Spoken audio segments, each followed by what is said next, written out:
Welcome to Biz Dev Live. I am so excited to bring you Glenn Lundy today. If you don't know who this man is, I'm so glad that you're getting the introduction. He's somebody that you should know. He's somebody that should be in your network. We're going to be talking about how to get started in your day. Do you have a daily routine? Is that important? I want to hear whether or not you think that's important, because I know Glenn is going to have an opinion on that. And how do you get to that success that you want? How do you level up each day? We're going to be talking about it. Stick with me. Be right back after the Biz Dev Live theme. Biz Dev Live, Biz Dev Live. Weekdays at 11 Eastern Time, live. Biz Dev Live, Biz Dev Live. Weekdays at 11 Eastern Time. Leadership and motivation, empathy and inspiration, Biz Dev Live, Biz Dev Live. Business development, not even selling it. Biz D with C, brought to you by Cameron T. Biz D with C, brought to you by Cameron T. This is business development, not even selling it. This is business development, not even selling it. Biz Dev Live, Biz Dev Live. Biz Dev Live. This is business development, not even selling it.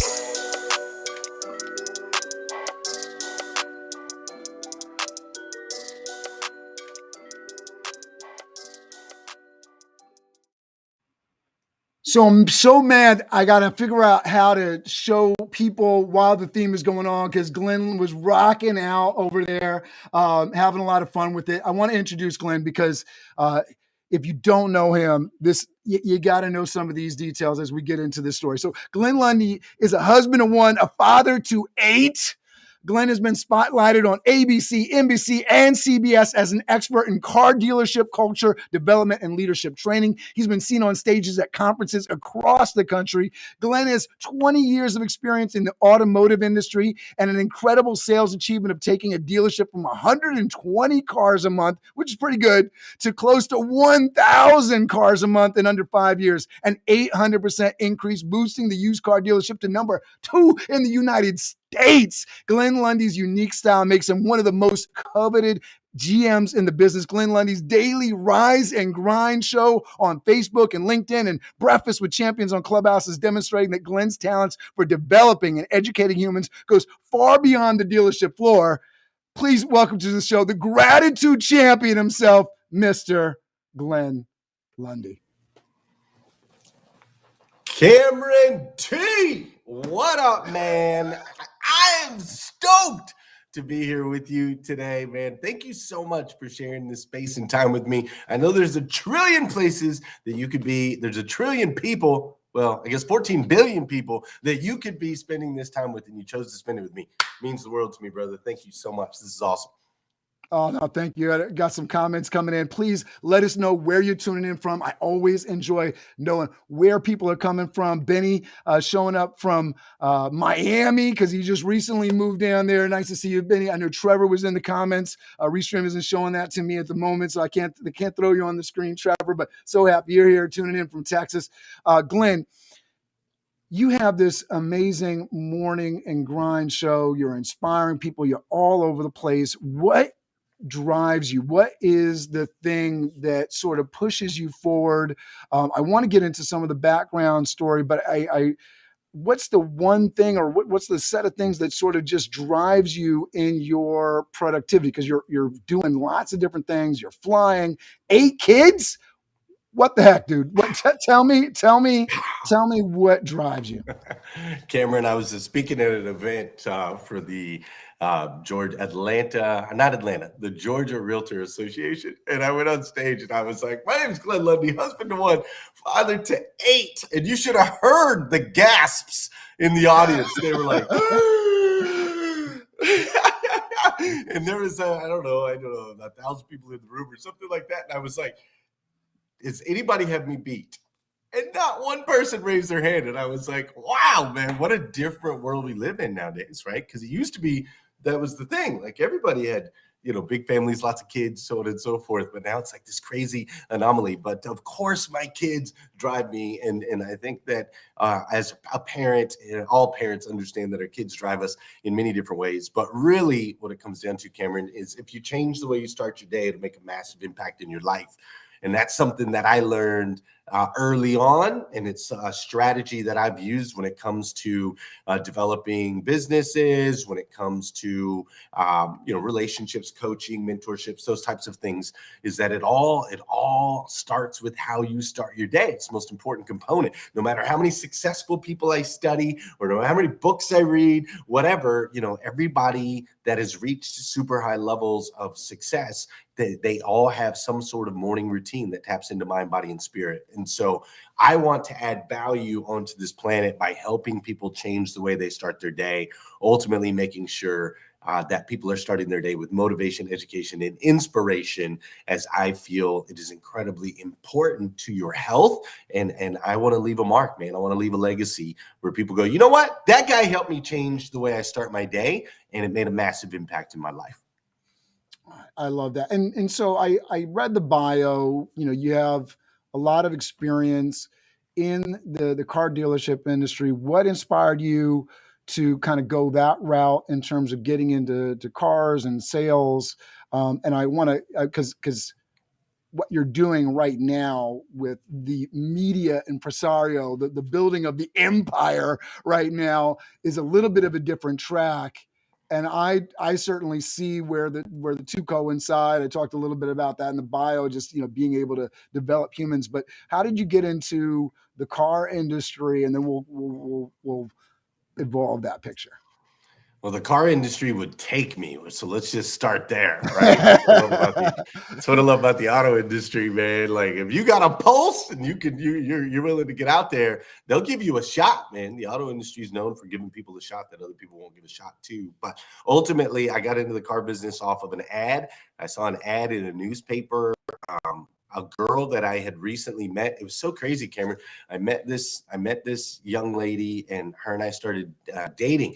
And I shook her hand. I was like, "Hi, my name is Glenn Lundy." And she was like, "Hi, my name is Isabel." And next thing you know, she was pregnant, dude. It was crazy. I don't know. It just seems to happen in my world. I shake hands, people get pregnant. So I had a kid on the way. I was in college at the time, but college wasn't really my jam. So I was kind of just like there to party and chase girls. And so I dropped out of college and got into, originally I got into the world of sales, working at a call center it was America Online, had hired this call center to call people that had canceled their America Online accounts and try to get them back by offering free America Online. Now, for those of you that are young and have no idea what that is, back in the day, you couldn't get on the internet unless you had a service. You had to pay a monthly fee, not for your Wi-Fi, but to actually browse the internet. And so we had to go through America Online at the time and some other services. So I started in that, really was good at it, but did not enjoy it. And I was in the break room. I saw an ad in the paper that said, make $5,000 a month guaranteed. And Cameron, I was like, bro, $5,000 a month. Are you kidding me? I could get a Lambo. I could buy a house on the beach. Like, to me, $5,000 a month was all the money in the world. And so I went and I applied, and it happened to be a Nissan Subaru dealership in Flagstaff, Arizona. They hired me on the spot. I started the very next Monday. I started just a couple of days later, and fast forward, now here it is, 23 years I've been in this awesome industry that I love, called the car business. I love that. And so you got into this for the opportunity. What's the opportunity that you're seeing now that you've been in the industry, you've had success, you've been on these conference stages, because obviously you're starting some different things. So what's the opportunity now? Why are you doing what you're doing with the Rise and Grind show? You're all over Clubhouse. What's the opportunity there? Well, there's more to life than just going to work and collecting a paycheck. There you go. And I really look at one of my heroes, as far as I've studied so many successful humans, and the most successful, I think, to me, and I think that the numbers back it up, but the most successful, well-known, and impactful human to ever walk the earth was this guy named Jesus. Now, no matter what you believe religiously, if you just look at the numbers and the stats, number one best-selling book of all time, 3.6 billion copies would be the Bible, followed secondly by Harry Potter series at 750 million, to give you an example of the gap and the impact that Jesus was able to make with his life back in a time where, bro, if he wanted an audience of like 10 people, he had to like slap on the sandals, jump on a donkey, go across a desert, 10, 15 miles, battle. He had to battle hunger. He had to battle threats of people wanting to kill him at every turn, dehydration, different disease. They didn't have medicines. They didn't have all of these things. Like, he literally had to get up in the morning and walk miles, right, to get an audience to sit down to spread a message of hope and a message of love. And he was able to completely transform, our world and humanity as a whole. This one man with this belief and this mission. And so I look at that every day, Cameron, and I'm just like, bro, I don't even have to be wearing pants right now. And you wouldn't even know. I don't even have to be wearing pants. And here I am in my air conditioned, thing. I click a button and it streams out to here and to here and to here and to here. I've got access to 14 billion ears and access to so much information. And it's like, whoa, man. I feel an obligation and a responsibility to make sure that when I'm long gone, that people go up to my kids and say, hey, your dad made an impact, a positive impact in my life. And I feel like it's so easy now. Like, and people say, oh, it's so hard, it's hard to get out there and there's so much noise and you got to learn technology and all this stuff. I'm like, dude, that ain't hard. Dude, what Jesus had to do, that was hard. That was hard. And if he could do it back then, we could do it now. It's such a common thread, right? The excuses that people put up, the lies that people tell themselves about how hard things are right now in this moment. And not to say that people aren't struggling, man. I mean, I think that no doubt. That's something that lights me up and gets me up in the morning. I may not be the most successful person in the world, but I know how lucky I am. I know you know how lucky you are. I love that you're spreading this message. I love that you're pushing this thing out here. What to you, you could have focused on a lot of things. You've been in sales. You've pushed, organizations to higher places. What specifically about the morning routine, how people are getting up? Why is that the focus of your message versus anything else? I mean, we talk about Jesus treating other people the way that you want to be treated. There's a lot of different places that you could go with your message. Why this message of the morning routine? Why specifically that? Yeah, because it works, man. And I'm a results guy, it works. And I think it's easy for people to grasp and to implement and execute on, right? It's just simply a choice, right? You need a morning routine that taps into mind, body, and spirit, those three components. What that looks like for you, it can vary for everyone. How you tap into your spirituality is your jam. How you like to work out or whatever is your jam, right? I'm not trying to put it, I'm not saying you have to do P90X. You have to eat this specific food. You can't eat from this hour to this hour. Like, it doesn't have to be hard, right? Like, mind, body, spirit, tap into those three things every single morning and you will get results. And what I love about it is if you change the way you start your day with your kids, you'll have a better relationship with your kids. Yeah. If you change the way your business starts the day, like if your company literally looks at how does your company start, right? And I use the auto industry because that's where I'm most versed, right? In the auto industry, most dealerships, here's how they start their day. Most dealerships, So-and-so shows up at whatever time after hanging out all night, playing Fortnite with their buddies and drinking beers. They show up at whatever time, kind of groggy, first thing in the morning, they trickle in. Then they meet with their friend and they talk about what they did last night. Then after they get done talking about what they did last night, then they talk about what they're going to eat for breakfast. Then they decide who's going to go get breakfast. Then somebody goes and gets breakfast. They come back, they sit and eat breakfast, and they talk about what they did last night. And by the time they're done with breakfast and talking and they're actually ready to get to work, it's almost time for lunch. And so by the time we actually get real productivity in most dealerships, it's like 2 in the afternoon, 3 in the afternoon. And then these guys are working till 8 o'clock, 9 o'clock, 10 o'clock at night, and they don't there's long hours. They have to work all night, right? It's long hours. But they're creating this. And we've told ourselves that, well, the consumer prefers to do business later in the evening and blah, blah, blah, blah, blah. The reality is we weren't ready to go at 8:30 a.m. or 8 a.m. when we could have been doing business at that point. So if we change the way our business starts today, and we start it with some motivation, some education, some inspiration, we get everybody in a room, we hold people accountable, we give them a reason to show up and be ready and to already have eaten breakfast and already taken care of themselves and already had those discussions. Now we increase efficiencies. So now I got a dealership that's running from 8:30 in the morning until 8:30 at night. That's going up against businesses, dealerships that are running from 2 in the afternoon till 8:30 at night. Who's going to win? We get a head start every time. So you can apply it in a business. You can apply it in relationships. You can apply it to yourself. And that's why I think it's such a powerful message for me to be able to deliver, because it's easily consumable. Anybody can apply it, and it gets results no matter where you put it.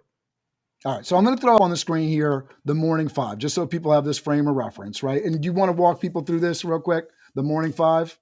Yeah, sure. So these are the 5 steps that I do each and every single day. These are also 5 steps that I've taught to hundreds of thousands of people around the world that they've been able to get results from. And again, you do you, boo, but this is a nice little template. If you're just getting started in the world of morning routines, I know that this works. So step 1, no snooze button.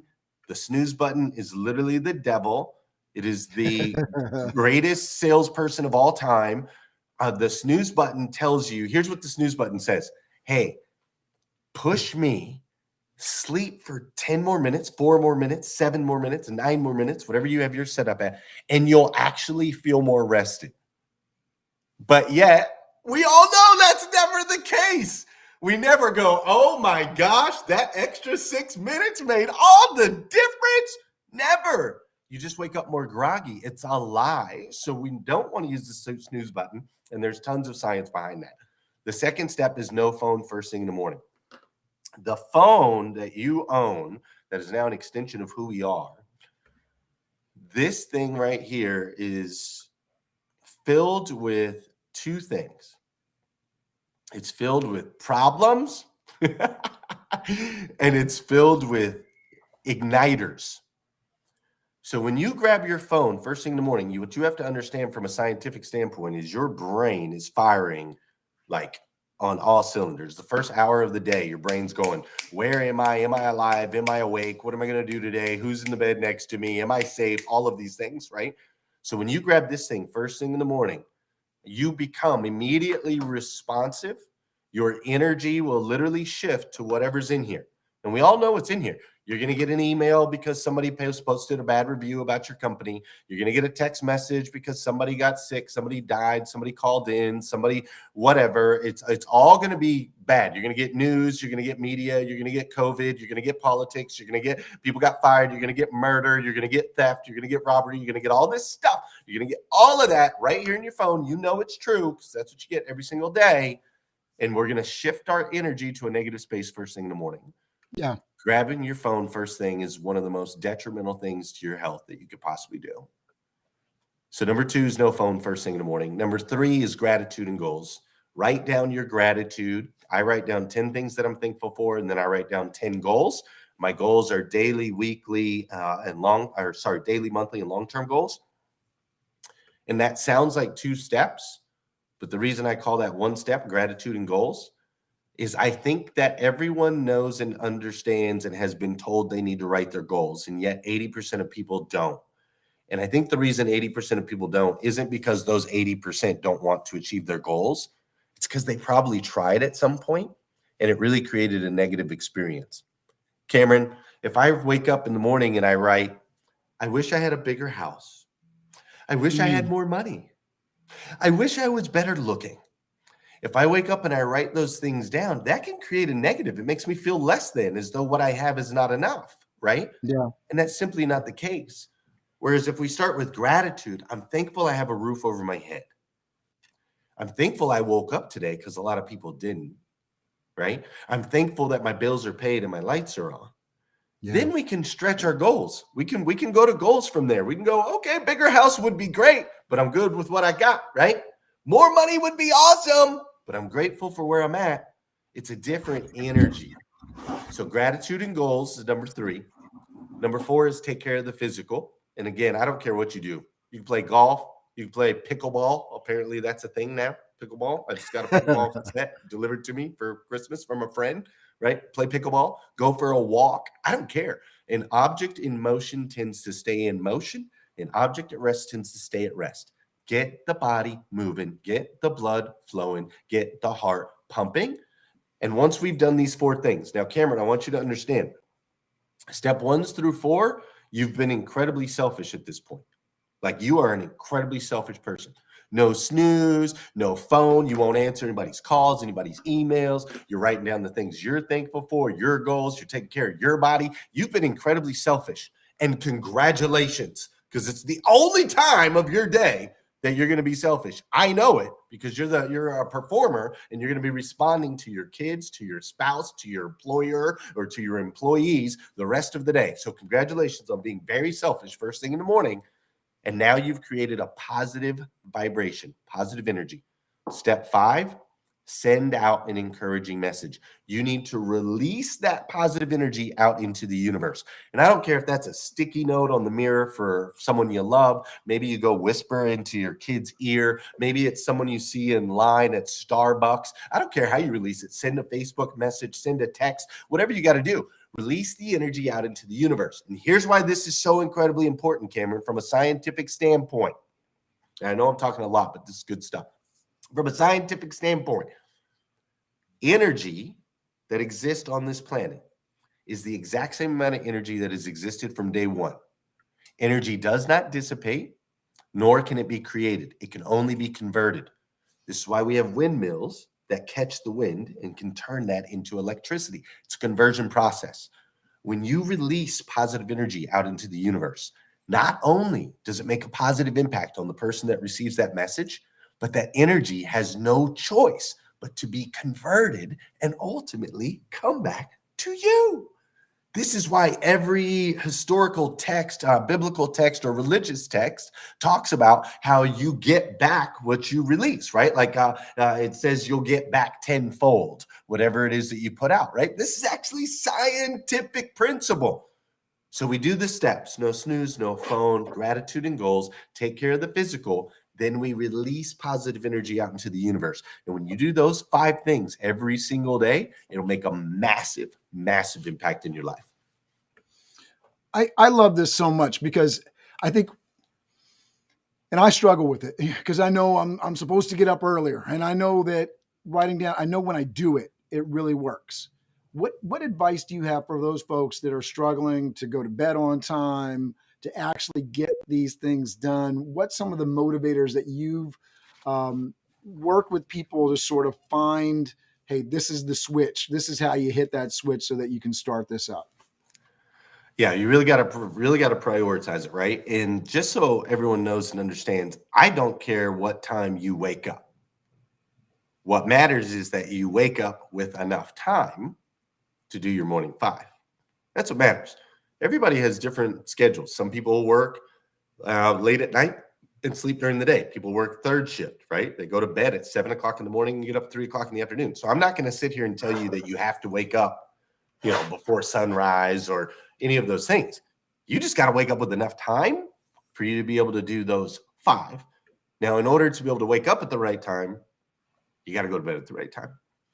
In order to Hello. know what time, yeah, and in order to know what time to go to bed, you have to have an understanding of sleep cycles.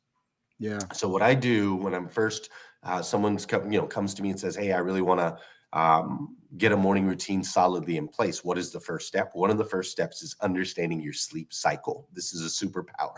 So we as humans, we sleep in cycles, right? We have light sleep, then we go into an REM sleep, then we go into a deep sleep, then we go back to REM, and then back to light. Most of these cycles take anywhere between 90 minutes and 3 hours is about the average sleep cycle. The reason we sleep this way is back in the day, before we had ADT security systems and locks on our door, it didn't make sense to go into a coma for 8 hours, okay? You might get eaten by like a saber-toothed tiger or something, which I'm just kidding. I know that we didn't exist at the same time. At least I don't think we did. But it just wasn't safe. So we sleep in cycles. Once you know your cycle, then you can then stack cycles and you can do backwards math. My cycles are 2 hours and 10 minutes each cycle. So I sleep either 2 hours and 10 minutes, like if I'm on the West Coast and I have to get up early, but I also have to entertain guests the night before, I'll sleep 2 hours and 10 minutes. I won't sleep 3 hours because then I'm super groggy. I'm waking up mid-cycle. It doesn't work. I might sleep through an alarm. I might screw up. I might whatever. So I'll stay up later so that I can get up earlier, which sounds crazy, right? It's like turn left to go right in the Cars movie. I'll stay up later to go, but it's all about staying within cycle. So 2 hours and 10 minutes sometimes, or I sleep 4 hours and 20, or I So, sleep 6 so hours you're, and you're 30. you're you're speaking a foreign language to me. So I imagine if it sounds foreign to me, it might sound foreign to some other folks. So how Love do you it. go about finding out this cycle and rhythm and sort of discovering that? Yeah, beautiful, man. So there's something called a Whoop strap, which is a great place to start. There's also apps that, or if you have a smartwatch or anything like that, there's apps that you can pull up to monitor your sleep cycles. That'll get you close. It's not going to dial it in specifically. It'll get you close. Once you get close, right, you get an idea of when you're in REM, when you're in deep sleep, all of those things. Once you get close, then it's just a matter of starting to really tweak your bedtime, right? Your bedtime and your wake time. So you can tweak it 15 minutes and see how you feel. It's all about how you feel. When I wake up after 2 hours and 10 minutes or 4 hours and 20 or 6 hours and 30, when I wake up, feet hit the ground and I am awake. I am alert. I am rested and I am recharged. I don't drink coffee. I don't have any caffeine in my diet whatsoever. I wake up alert, recharged, and ready to go. If you're waking up groggy, still sleepy, so on and so forth, you don't feel rested, then you're waking up in the middle of a cycle somewhere, right? And so that's really the key determining factors. Get an estimate using technology and then start to dial it in 15 minutes at a time to where you wake up, boom, ready to rock and roll.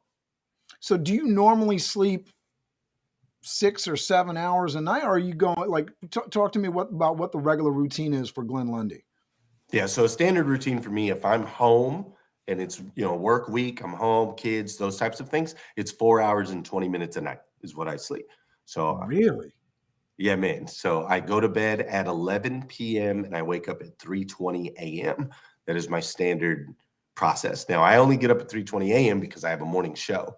So I have to do my morning five, right? I get to do my morning five. And then once I'm done with my morning I five, like, and I want to go back to what you just said right there, right? So you switched it up, right? You heard yourself saying something and you switched it up. So talk to me real quick. I want to go back to your routine here, but I love that because it's that self-talk, right? It's stuff, it's putting the things that we are trying to help other people with in action for ourselves. So I heard you do it. So I just wanted to call it out there. You said I have to, and then you said I get to, right? So talk to me about that. well, our words matter. Words have energy, man. Words have energy, and nobody wants to do something that they have to do.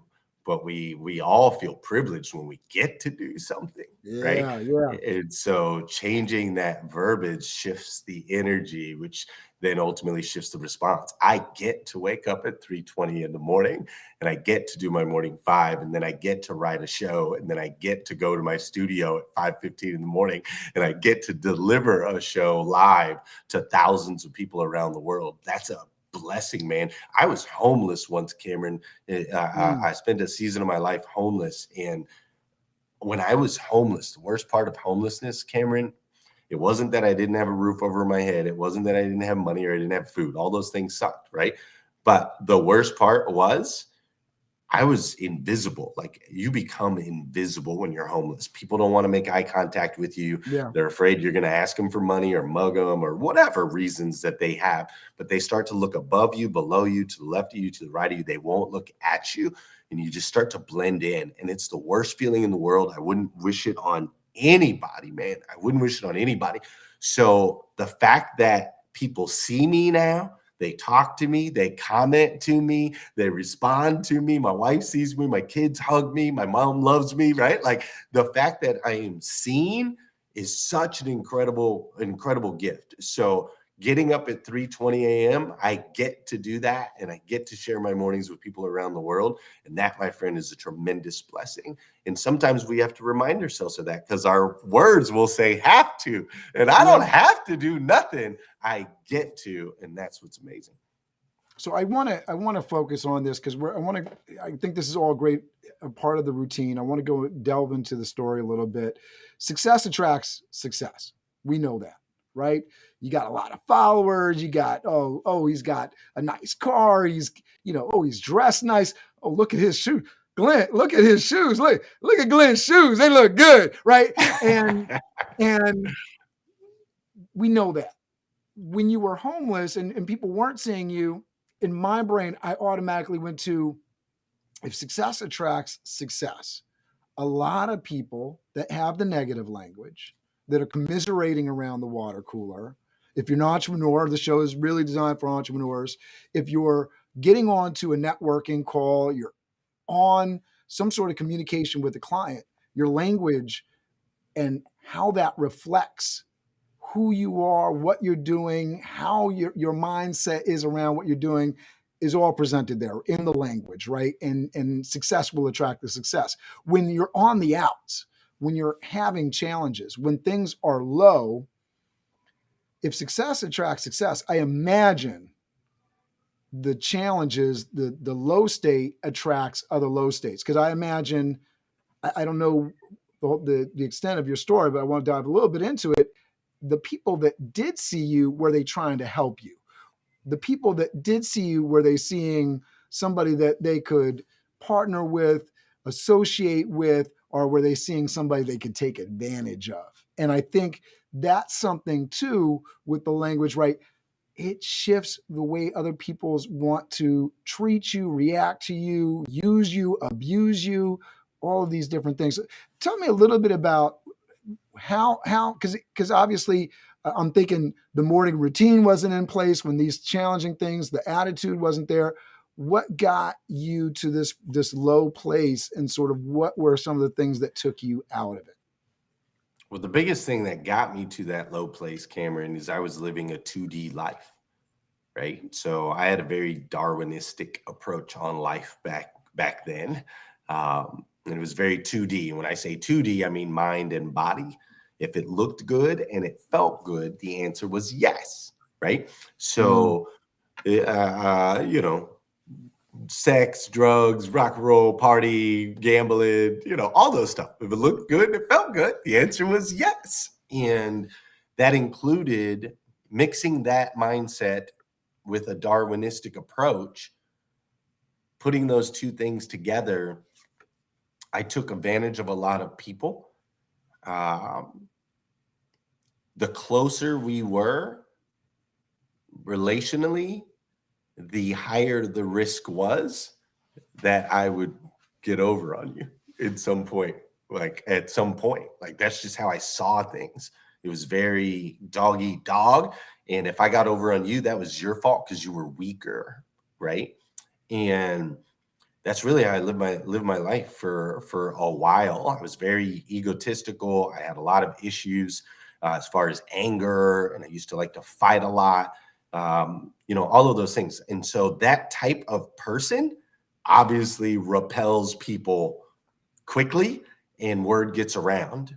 And so it was only a matter of time before, I had just burned every bridge. I had burned every relationship, and I could talk my way into things But once I got in there, I would lose people's trust, and once you lose people's trust, it's a tough road going back. And so what got me there was a 2D lifestyle and a Darwinistic approach.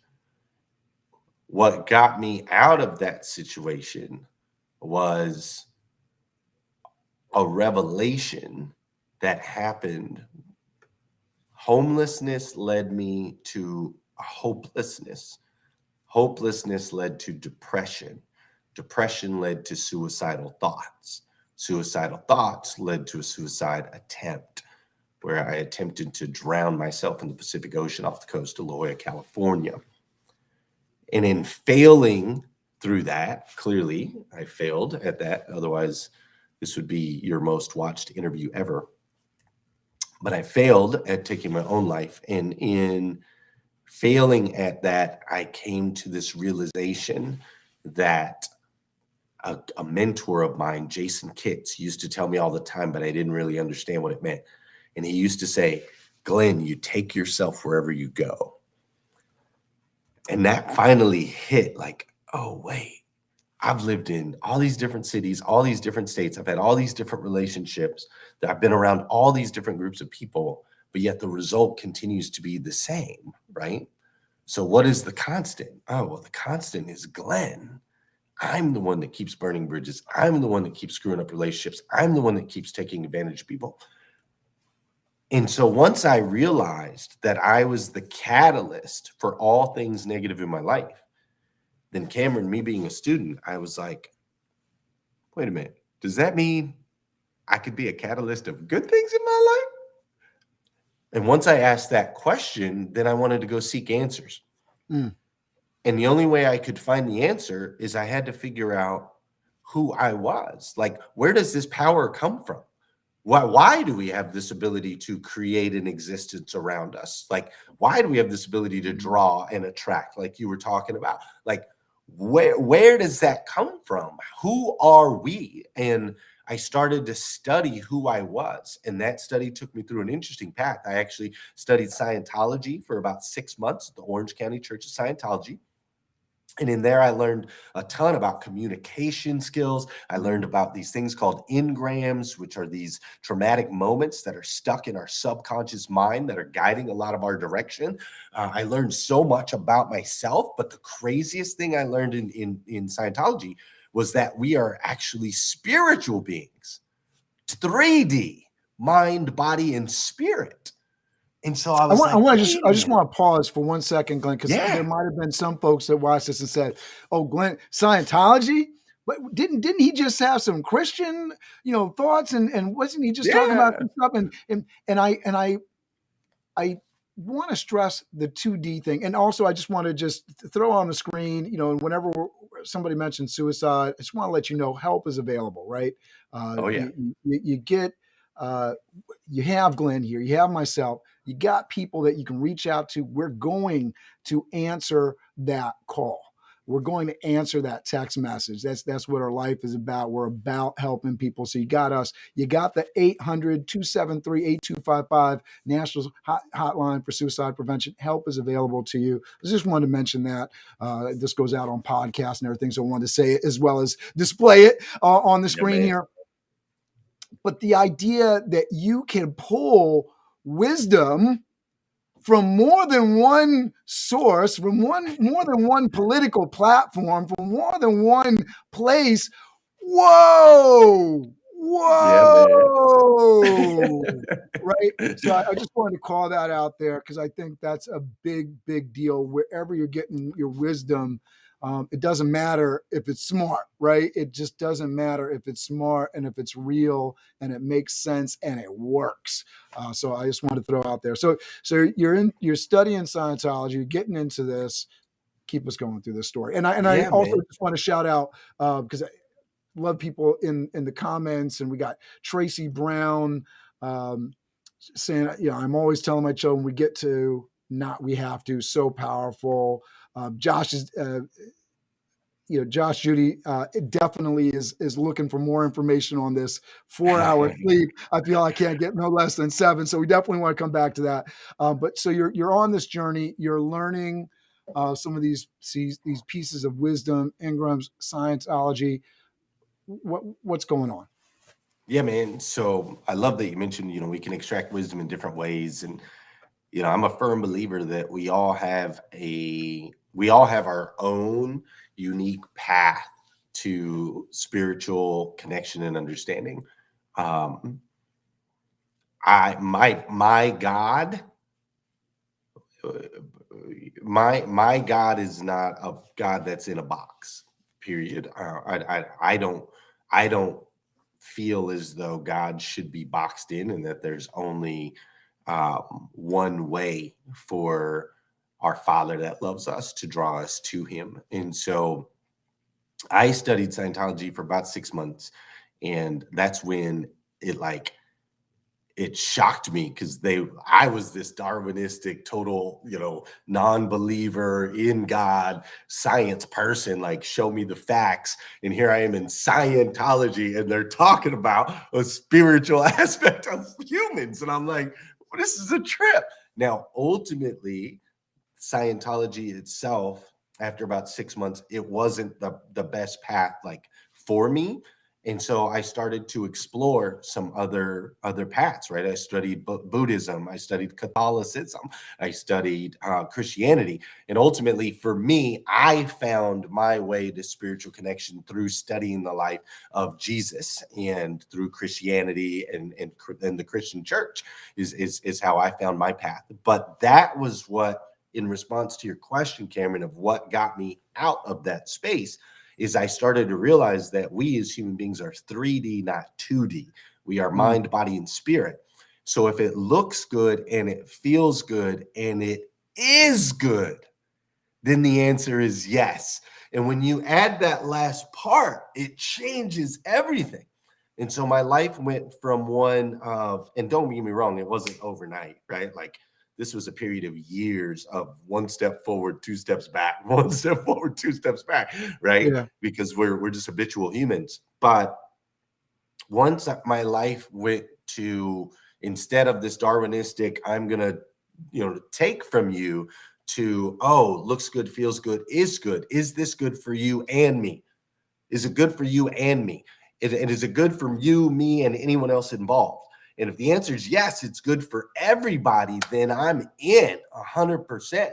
But if the answer is no, it's only good for me and it's not good for you, then it's not aligned, and I'm out. And so that shift is what got me from homeless, suicidal, depressed, and alone, to now I've got a beautiful bride and 8 beautiful children and 3 businesses and all of the things, because it's a mindset of serving versus a mindset of taking. Yeah, absolutely. So I want to get into a couple of things, but I have so many questions. I'm trying to sort out what's priority in my head. But let's go to the viewers here, right? So Josh is saying, Josh Judy's saying, how did you get to the 4 hour sleep? I feel like I can go no less than 7. So let's answer that one, and then I got some more stuff to throw at you. So what Josh Judy is talking about there is, Josh Judy is used to sleeping about 3 sleep cycles. And because 7 hours, you figure 90 minutes to 3 hours per cycle. So he's probably, if 7 hours is his jam, just doing some backwards math, he's probably on a 2 hour and 20-minute sleep cycle, right? So 2 hours, 20 minutes, 4 hours, 40 minutes, or 7 hours is when he feels best. And he's just gotten used to sleeping 7 hours. That's just the habit. But I guarantee you, there's been times in Josh's life where he's woken up 2 hours and 20 minutes before his alarm clock and felt refreshed and was like, why am I wide awake? I need to go back to bed, right? We've all had those moments where we wake up in the middle of the night and you're just wide awake and you don't understand why. It's because you woke up at peak cycle time, where you were literally in that cycle. So Josh, the only way to go to 7, from 7 to 4, and it won't be exactly 7 and it won't be exactly 4, is to know that cycle and make sure you're not waking up in the middle. 5.5 hours, you'll feel tired. 6 hours, you'll feel tired. 6.5, you'll feel tired. But 4.5, you might feel perfect. And so you just got to do those tests. So I know there's a certain amount of sleep that I'll get and I'll just wake up automatically. And so usually if I'm to bed 10-ish, 10, and I'm waking up before my alarm clock rings at 4:30. I know if I do that. Now, I don't often get myself to do that, especially these days at the start of the year. I've been working on projects. It's been crazy. And I've just been working through the night and I'm not getting that sleep that I need, but I need to get back to it because I feel better when I'm doing the day right, when I'm getting the day started right. And I think that's something that for anybody that's watching this, if you can just say that to yourself, right, you feel better. So create those boundaries for yourself. Know when to say no, know when to That's turn right. the computer off, especially working from home, know when to Yeah. turn the computer off, shut it down, and go do what you need to do to, self-care, right? Oh yeah, man. Your performance will increase.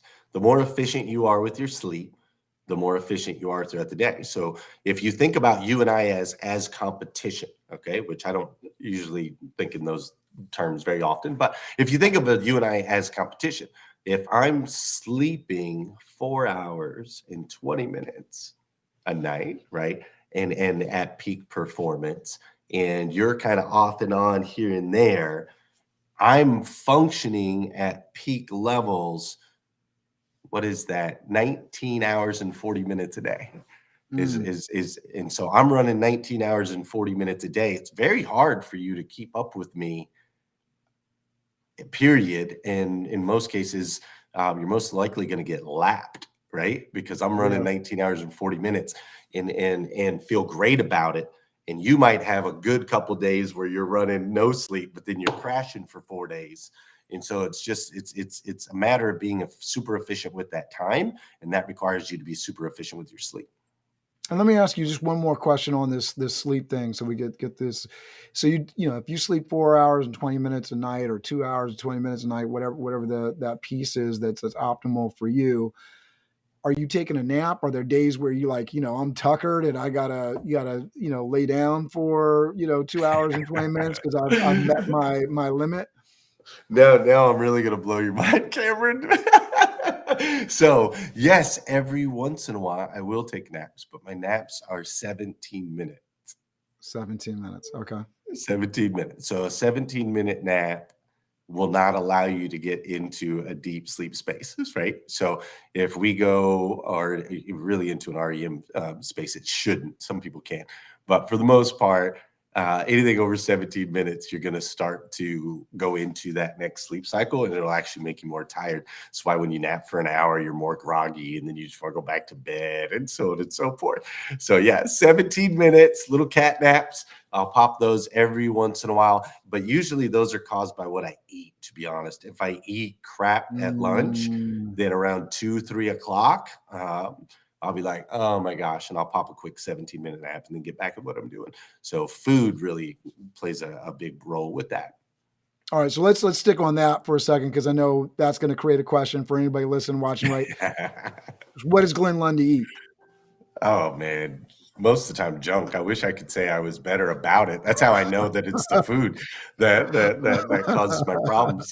I'm not. I'm definitely not the poster boy for healthy eating. I do not eat very healthy at all. I am getting a little bit better in my older age, but I will say my time windows of eating are a little bit better than most. So some would call it intermittent fasting or those Mhm. types of things. But I keep my physique kind of the way it is between my activity in the morning and then really not. I don't gorge food like all day. Like I might go till 12, 1 o'clock, 2 o'clock in the afternoon before I'll eat anything.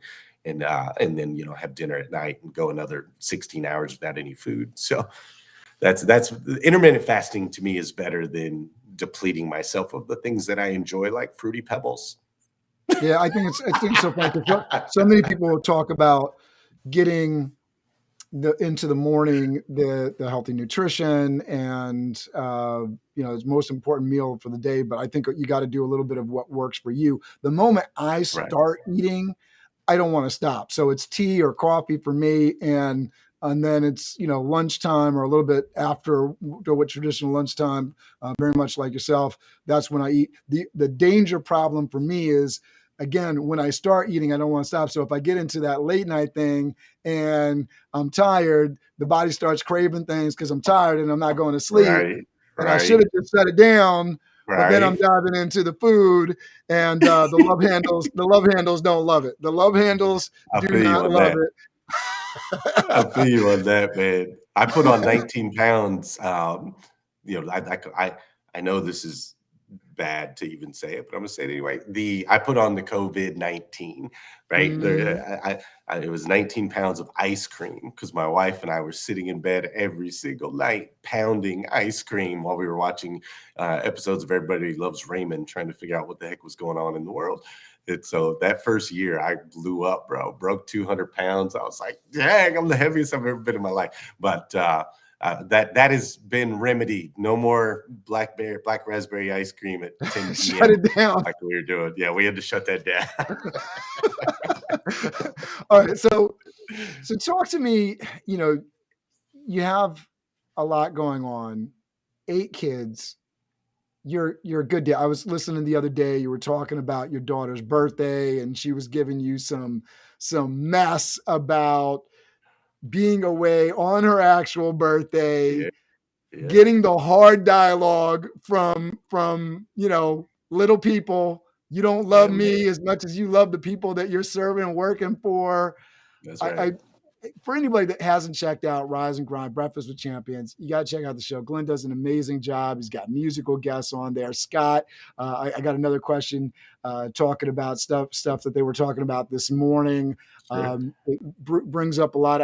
I wish I had enough time that I could digest, because I'm trying to live by that, not having the phone on and the videos on, trying to focus. But when I tune in, you can tell I'm into it, and I'm listening to the stories. It's engaging material.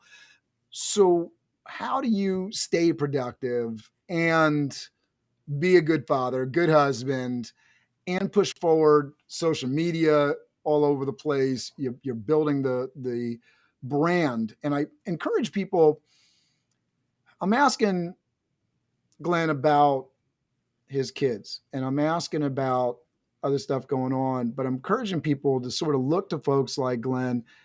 You're building a brand. You've built a business around the car dealerships and that knowledge, but you are building a brand around your name. Ramon Ray, who I have to credit with introducing me, because I don't know if it wasn't for Ramon Ray, I don't know if I would have saw the Rise and Grind show. He's a great promoter. He's all about personal brand. You do an amazing job with personal brand. When we talk about personal brand, though, it's not just business, not just social media. It's especially, and most importantly, you got 8 little ones, father to one, husband to one, father to 8. That's where brand, I think a lot of people get tied up and like, I want to be a business success, and then they're not happy in their personal lives. Right. You seem to figure this out. How are you, controlling that personal brand with your family, as well as doing all the personal branding things outside? Yeah, man, it's a combination of understanding the difference between the word spending and the word investing. And here's what I mean by that. You'll hear it all the time in the business world. We say, we're going to invest in this company. We're going to invest in this strategy. We're going to invest in this new technology. We're going to invest in equipment for our business, invest in the stock market, invest in owning your own home, right? We use the word invest in the world of business all of the time. And the word investment implies that we expect an ROI. We want a return on that investment. Otherwise, we don't want to invest in it, right? And at the same time, we will hear conversations where we say, I'm going to spend time with my kids. I'm going to spend time with my spouse. I'm going to spend time at home. I'm going to spend some of my vacation days, right? We use the word spend. Spend is inherently a negative word. If you spend $5 your account goes down. It doesn't go up, and you don't expect it to go up. We don't expect an ROI when we spend. We expect an ROI when we invest. I invest time with my spouse. I invest time with my kids. I invest time on vacation. I invest time at home, right? I invest in the people that are building this company with me. It's all an investment to me. My time is an investment. I invest time in sleep, right? I am expecting a return. And if you expect a return, when you expect a return, you now raise yourself to a certain responsibility and accountability level, right? And you start to measure your ROI. So I look and go, do I have good relationships with my kids? If I don't have good relationships with my kids, whose fault is that? It's not their fault. It means that I'm not nurturing my investment, right? Maybe I'm doing more spending than I am investing. And so just by shifting that word from spend to invest, we talked about this earlier, the power of words, from spending to investing, I've been able to build very, very, very strong relationships, both in the business world and outside of the business world, because I look at it all the same. It's an investment in relationships, whether it be spouse, wife, client, any of those spaces. It's always an investment. So that would be my strategy, Cameron, that I hope helps you understand how we're able to create the way we're able to create. I love that mindset shift, right? It's not making time or spending time. I have to etch this out. I need to invest time. And for folks that aren't investing, right, with the money side, you're not going to be successful if you're not investing your money right. You're not going to be successful if you're not investing your time right. I love that. I love that a lot. And bro, different kids require different investment levels, right? Just like if I go invest in a brand new startup company, it's going to take a lot more time and energy than if I go invest in a company that's already built and, I can just go invest 10 grand into their stock, right? And it's the same thing at home. Like my daughter, Willow, her time investment, she doesn't want to hang out with dad for more than about 5 minutes, but she wants her 5 minutes now. So if I give her 5 minutes right now versus pushing her off, if I give her the 5, she's done and gone. She feels fulfilled. If you push it out, the storm builds. The storm builds, exactly. Whereas my son Joel, he requires a different investment. He likes more time with dad. He wants to go do the fishing or go to a football game or whatever. So you got to manage your investments to where you're getting that ROI, just like you would anything else. I love that. And I think that applies to the business side too, right? So you can apply it parenting, you can apply it to your customers. How do you, now you're a really good team builder. You've done that in the dealership side. You're doing it. I'm really, really impressed. Rise and Grind. You got this team of social media all-stars that you built. They're rocking and rolling this morning. It's a machine. Scott was talking about, and this is something I'm going to dive into too, because we're at time here, but I just want to get these in here and get. Are you good with time? You good for a minute? Yeah, I think I just got a message that my 12 o'clock canceled. Let me verify that. Yeah, 12 o'clock canceled, so I am okay to run over. All right, so I'm going to try to get this done in 5 minutes because I know people are watching and all this, but I think these are good questions. So yeah, we're good. So Scott was talking about, Amazon's taking over the world, and that challenges mom and pop businesses, and so they're going. They've done the digital thing, and they're going into brick and mortar, and so what that brought up is mom and pop businesses, and Lolita was talking about the idea here that if you are running a business, are you serving your customers? Because there's a reason that you're going to, a business that's serving, a business that's doing the right things. And there's lots of challenges in the environment. I don't want to belittle anybody's challenges, economies of scale, government, why am I doing healthcare as a business, all these kinds of things that go into it. It's not a 2D world, like, as using your words before, right? There's a lot to it. What do you suggest to people that are struggling in their business, entrepreneurship wise, to build their team, deal with the challenges in the environment, the Amazons of the world? You're trying to sell clothing, Amazon's moving in next door. They're building a brick and mortar clothing store. They already, closed down malls across the country, right? What do you tell people that are competing? Obviously, even the car dealership industry is running into this, where you got these car dealerships online, Carvana, all these things messing with the traditional model, Tesla selling their.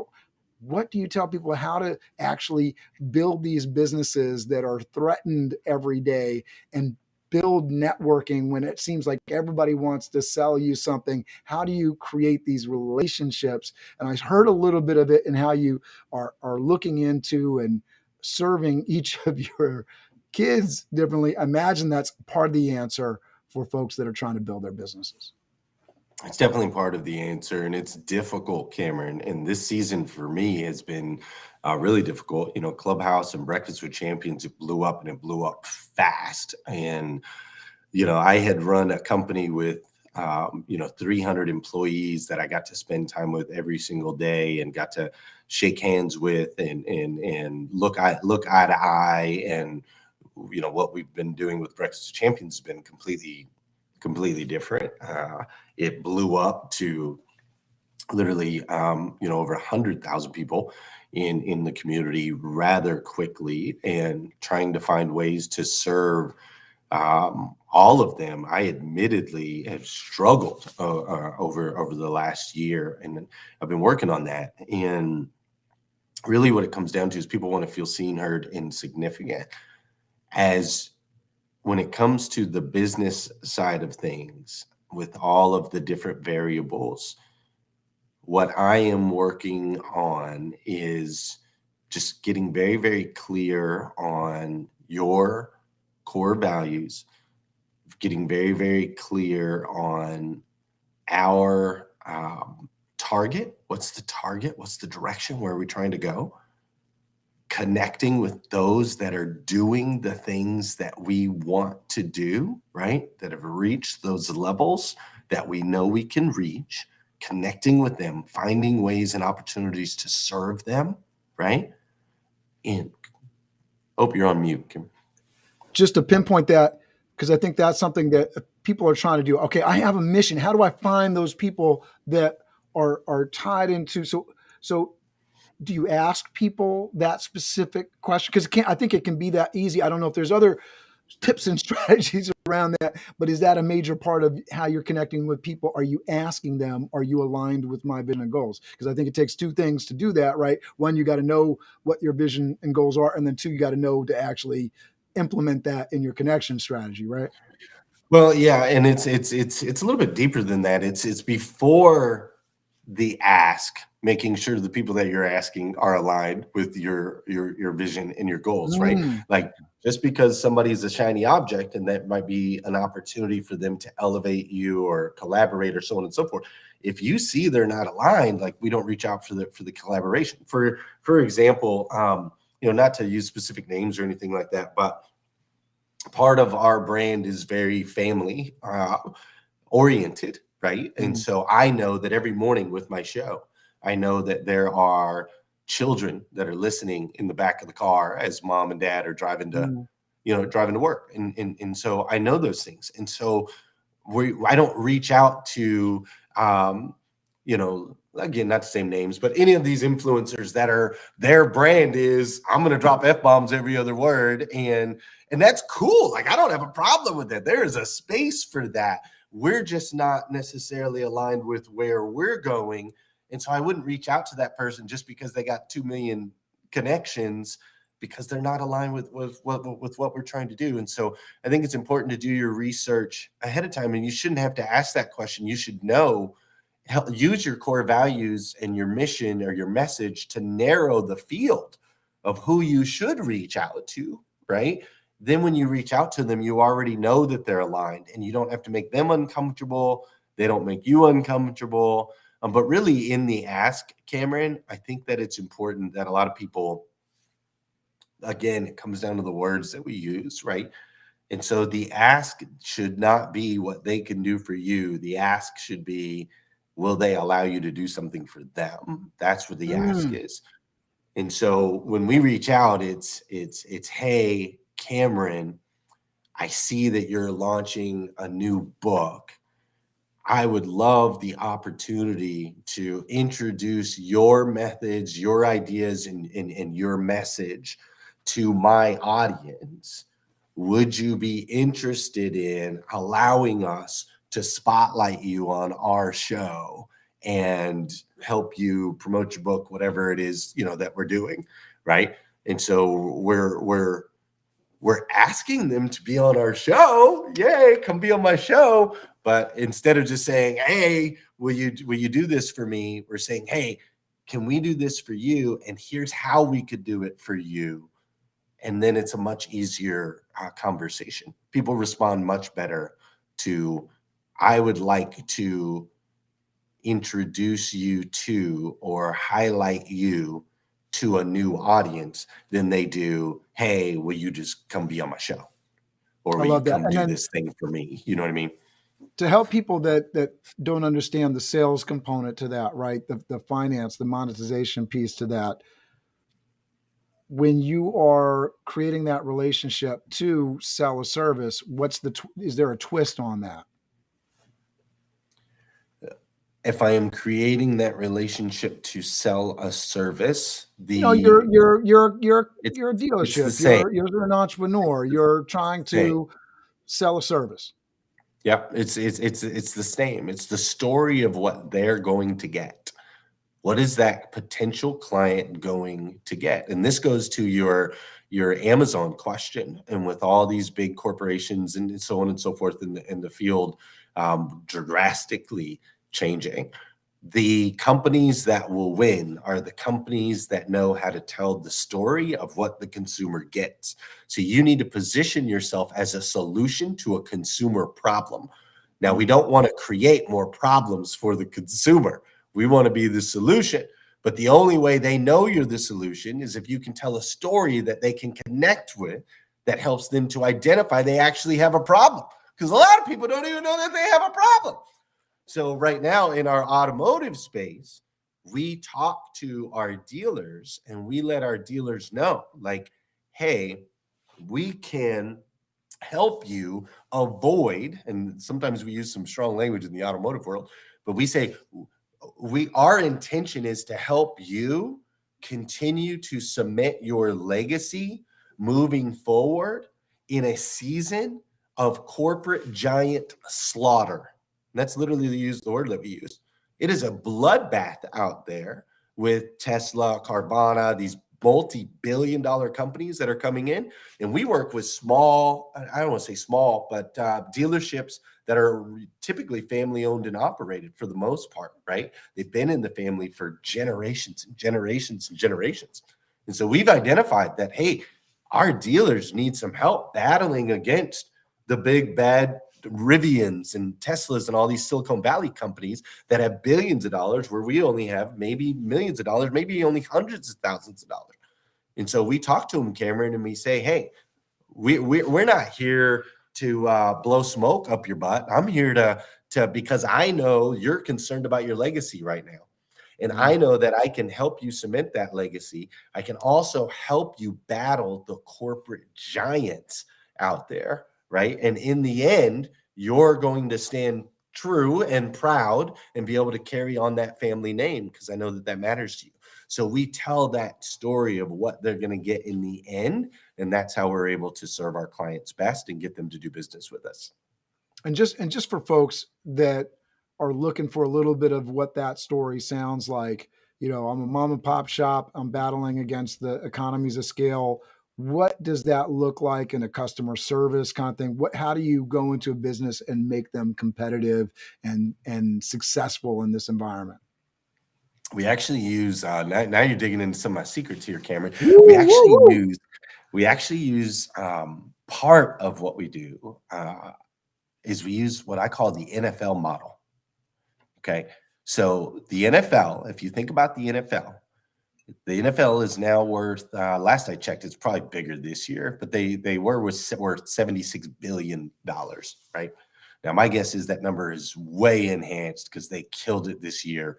They added extra weeks and extra days, and they're just taking over everything, right? So, but if you think about it, this company that is worth $76 billion, Cameron, is filled with a bunch of sweaty, overgrown dudes chasing around a oblong-shaped piece of leather. They're playing a game. Now, there's lots of games out there that aren't worth $76 billion, right? So what did the NFL do? How are they telling a better story to where they used to own one day of the week, now they own 3, right? How are they telling a better story than the NCAA, Major League Baseball, NBA, any of these guys, right? Any of these other organizations? And here's what they're doing. If you notice, the NFL has certain key components. They have players. They take the helmets off and they tell the story of the players. NFL Films, since 1973, has been telling stories of the players, the backstory, where they come from, the knit and grit, what they overcame, the hero's journey, what they're doing now, how they're serving in the community, how you don't see the football player, you only see him on the field hitting people.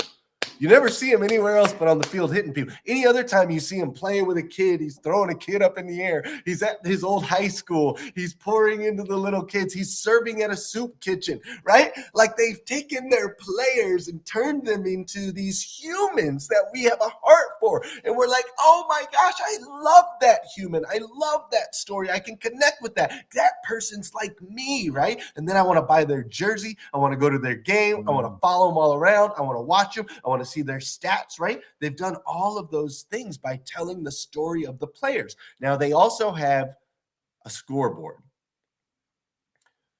A lot of the success that we had at the dealership that I ran and that I work with my dealerships now is by posting the scoreboard. People like to do business with companies they can get behind. They want to be a part of the team. So you got to show them the scoreboard, right? So that they can feel like they're contributing to something. So every Monday at my dealership, I used to make a post. And the post would say something about the weekend or something about whatever. Oh, this is amazing. I'm telling a little bit of a story. And then I would say, and here's our top 5 individuals. Cameron leading the board. He's the current MVP. You know, Jonathan has got this number. Joseph's got this number. And I would show these stats. And then I would say overall new car sales, this number. Overall used car sales, this number. Goal, target, right? I'd give them stats because people love stats. That's why everybody's playing fantasy football and all this stuff, right? So my players got highlighted. People got to know my players better, right? There was stats for people to follow. One time we were trying to sell 10,000 cars in the year. I can't tell you how many customers came in and were like, you guys get to that 10,000 yet? Did you get to that number yet? Right? Because they wanted to be a part of something epic, record breaking, something cool, right? So we literally take components from the NFL who has successfully captured the world's attention, highlighting our players to tell the story through them versus through us. And this is big, Cameron, and I'm going to wrap it at this. There's a lot to this. But I'm going to wrap it at this. A lot of times as owners or as business owners or as we're building our business, we try to put ourselves or our brand as the heroes. And it is the biggest mistake that you can possibly make in your business. When I see a dealer, for example, who gives a charitable donation of $25,000 to some local organization, and I see a picture of the dealer holding this big $25,000 check and all these poor people around him, I go, you're telling the wrong story, bro. We got to put the people that we're supporting, that have put together this organization, that drew us into where we wanted. Let's put them up front and let's start standing in the back, right? Let's tell their stories, not our stories. The people that are building your company, your employees, tell their story, not your story.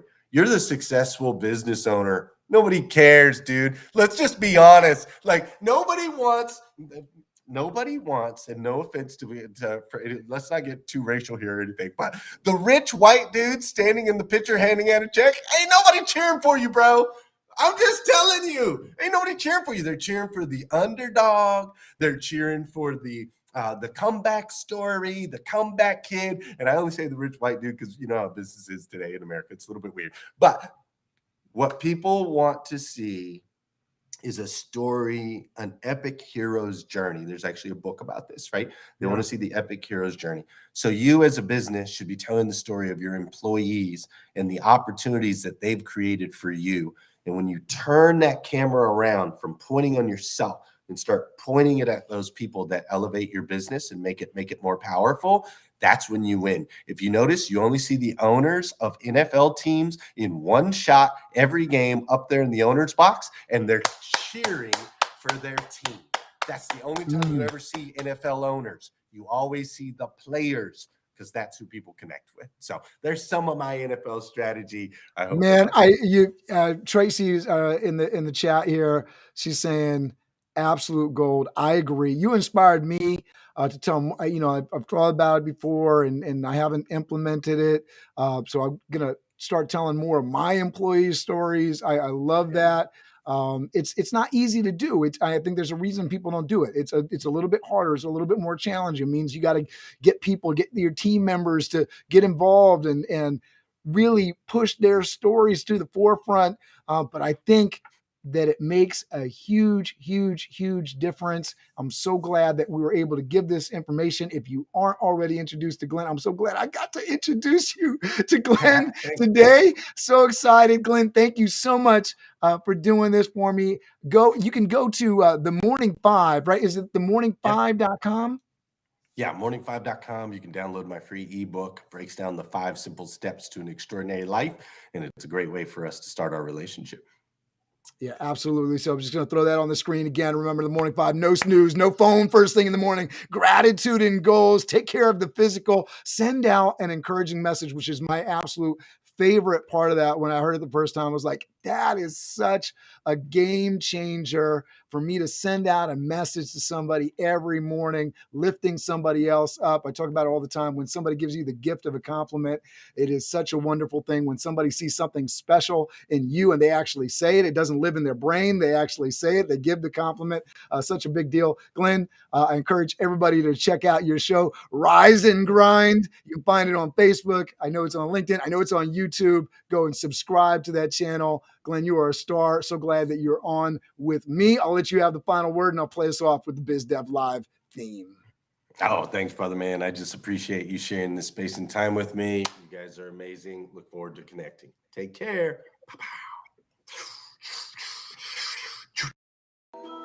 Biz Dev Live, Biz Dev Live. Weekdays at 11 Eastern Time. Live. Biz Dev Live, Biz Dev Live. Weekdays at 11 Eastern Time. Leadership and motivation. Empathy and inspiration. Biz Dev Live, Biz Dev Live. Business development, not even selling it. Biz D with C. Brought to you by Cameron T.